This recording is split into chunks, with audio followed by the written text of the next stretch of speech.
Today we're going to get an update on the 6-foot shallow reef tank.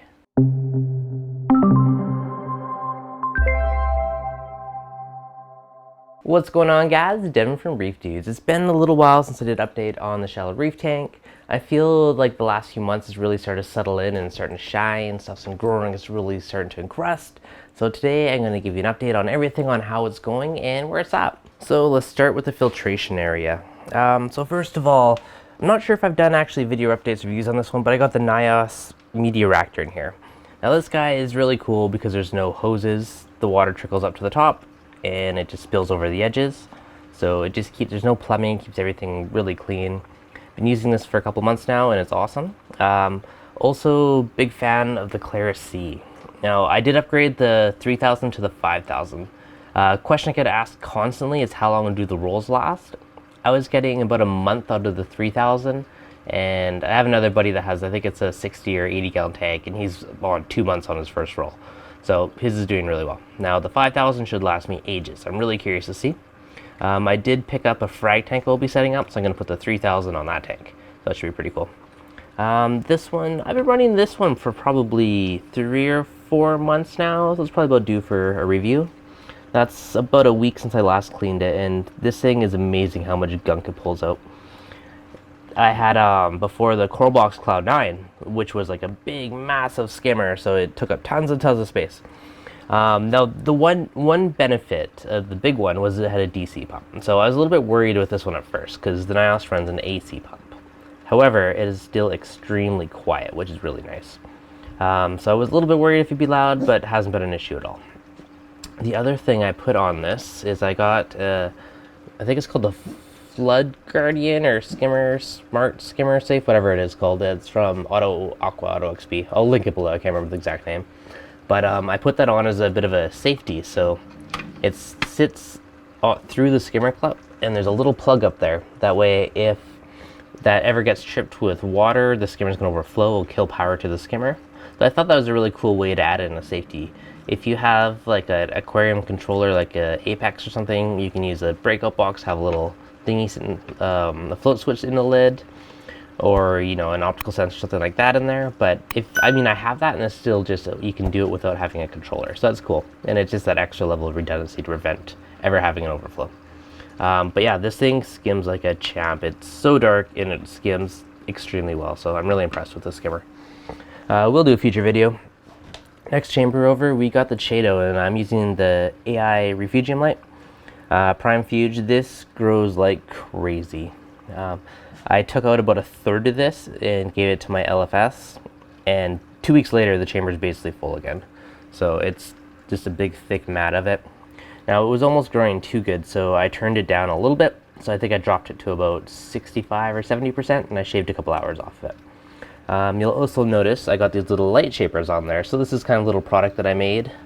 A little bit of a collaboration on this one. And what it does is, so you can adjust it to watch the side of the skimmer. Normally they'll get full of algae. You know, you can shape your light so that you're not getting algae on there. So super cool. I'm really in love with these. I got just one on here to stop all that light spill on the skimmer from my frag light. And then I got this one here to stop, you know, getting algae in all the lines on the return pumps and on the skimmer. So if you guys want to check these out, or you want some, they're pretty inexpensive. I got Vivid Creative Aquatic to kind of print and ship them for me. So I will leave a link to his website below if you guys want to check those out. But yeah, super inexpensive little thing that prevents excess algae, keeps your sump looking nice and clean. Next chamber over, I got the dual return pumps. Previous tank I had a M1, so when I did my big upgrade I got a second one, so just for an extra level of redundancy. Extremely overkill as they're only running at like 25 or 30%, but it just means if there was ever an issue, something happened with one, my tank wouldn't miss a beat. So got that, got the ATK here in the bottom, so that's from auto top off, and there's also 2 lines beside it. One of them is sucking in for the calcium reactor, so I'm currently using the Comor FXSTP as my feed pump. And also got the little auto feeder in there. That comes over. I still need to finish clean up this mess one of these days, but my dosing is all done to the Vertex calcium reactor. And I got the Elkatronic back there that does my testing. So it's currently testing every 12 hours. So this guy is, I need to clean this up soon.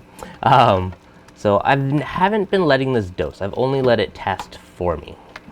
and every 12 hours, and then if I pull open the app, I can watch the trends, I can see where it's at.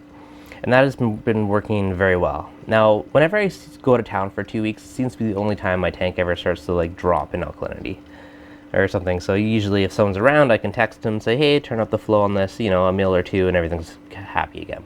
So I think I'm actually going to start let it dose if needed. That way I'll give it a little container of alkalinity, and then if it ever drops below, say, 8.5, it can make some adjustments to kick it back up to where it needs to be. So just as kind of that fail-safe. The other thing I've been debating too, currently this is my waste container, so it's a 1 gallon little space saver container, and as it does a test, it slowly fills that up, and I've just been emptying this once a month, so it hasn't been a big deal, but I might actually try putting it back into the tank. I know a lot of people that do it, and supposedly basically nothing is an impact, like extremely tiny.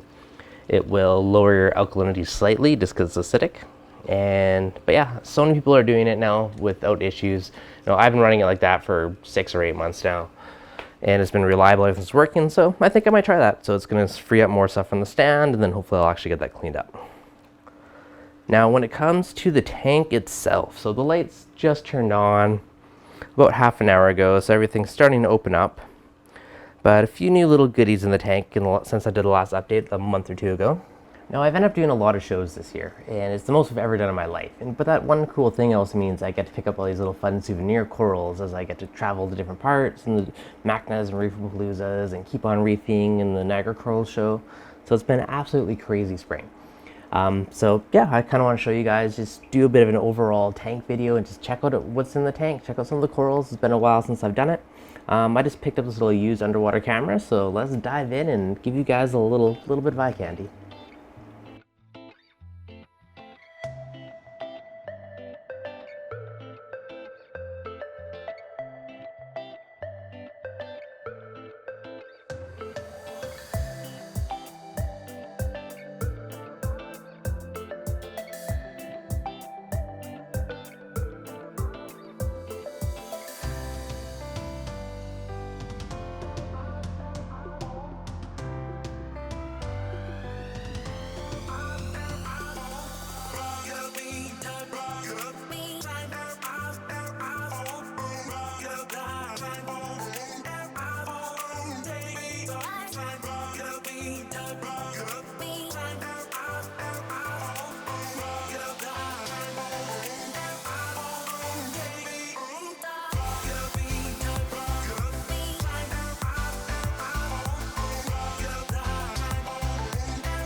Hopefully you guys enjoyed that tank update and a little bit of an underwater tour. If you did, hit that like button. Otherwise, guys, if you're new, make sure you subscribe, and I'll catch you guys on the next video.